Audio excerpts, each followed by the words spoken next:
They mocked me when I pretended to be broke. Now they're begging for my $15 million. Life in Milwaukee had always been comfortably predictable. At 34 years old, I worked as a software engineer, earning a steady income that supported my modest apartment and simple routines. My world wasn't flashy or thrilling, but it was stable. Weekdays were filled with code and coffee, and weekends often involved experimenting with new recipes or binge-watching TV series. To an outsider, my life might have seemed unremarkable, but I had grown accustomed to its steady rhythm. Everything changed on an unassuming Tuesday afternoon. My phone buzzed with an unfamiliar number, and I almost ignored it, assuming it was a telemarketer. Something made me answer. The composed and professional voice on the other end introduced herself as Elizabeth Hayes from Wallace & Hayes Law Firm. She explained that the call concerned my great-aunt Helen Wallace. Aunt Helen. I hadn't thought about her in years. She was the enigmatic family member everyone spoke about in hushed tones, the eccentric one who lived life on her own terms. My parents often referred to her with veiled criticism, lamenting her independence as if it were a flaw. Elizabeth's next words stopped me cold. Aunt Helen had passed away the previous month.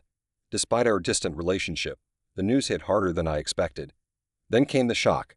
Aunt Helen had named me the primary beneficiary of her estate.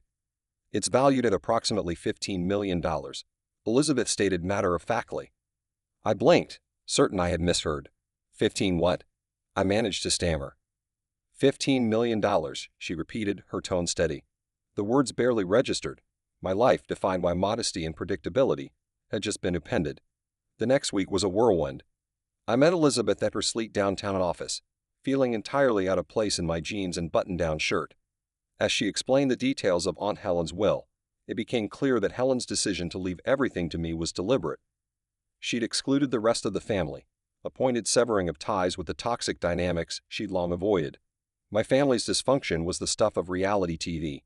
My older brother Brian was a self-absorbed real estate agent with an inflated sense of entitlement. My cousin Maddie, a social media influencer, was addicted to validation and her curated image. And my mother Susan wielded guilt like a weapon, always casting herself as the martyr. I knew exactly how they'd react if they found out about the inheritance. Greed and manipulation would undoubtedly follow. That's why I made the decision to keep it a secret, for now. I devised a plan to test their loyalty. First, I sold my apartment and moved to a rundown unit in a dilapidated building on the outskirts of Chicago. I traded my reliable car for a clunker and began posting updates on social media about being laid off due to budget cuts. To sell the story, I even created a fake severance letter. Predictably, my family's responses ranged from indifferent to cruel. Brian texted a dismissive tough break man, maybe you should work harder. Maddie left a generic yikes, hope you bounce back soon, on one of my posts before uploading pictures of her latest designer haul. My mother called, but not to console me. Instead, she launched into a monologue about her own struggles. Only my younger sister, Emily, and my best friend, Jason, showed genuine concern. Emily, a nursing student juggling classes and a part-time job, offered to send me $100 despite her own financial struggles. Jason showed up unannounced with groceries and spent the afternoon fixing my leaky faucet. Their actions spoke volumes. Weeks passed, and the facade held. My family's true colors became glaringly obvious. When I hinted at needing help with rent, Brian and Maddie found convenient excuses. Brian claimed he was saving for a Tesla, while Maddie lamented the costs of maintaining her influencer lifestyle. Then came the final blow. Borrowing a laptop from a neighbor, I stumbled upon a private group chat among my family members. Their messages mocked my supposed misfortune.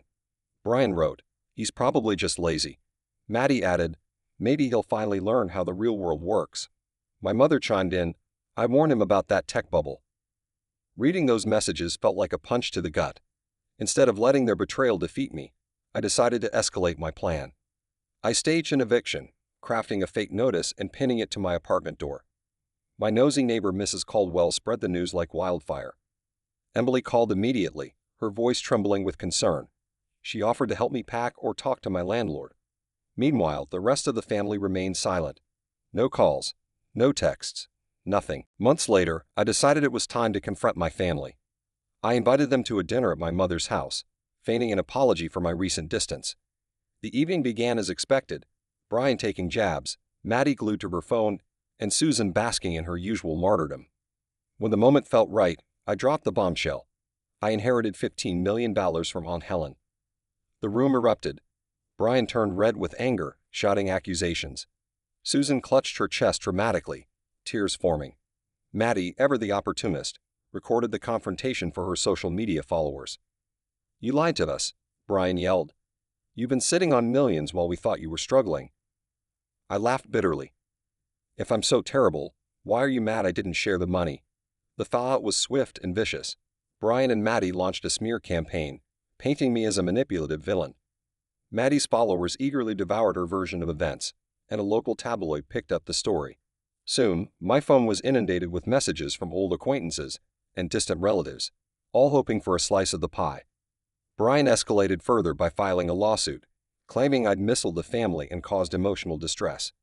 My lawyer, Alan Greaves, quickly dismissed the case as frivolous, but the emotional toll was immense.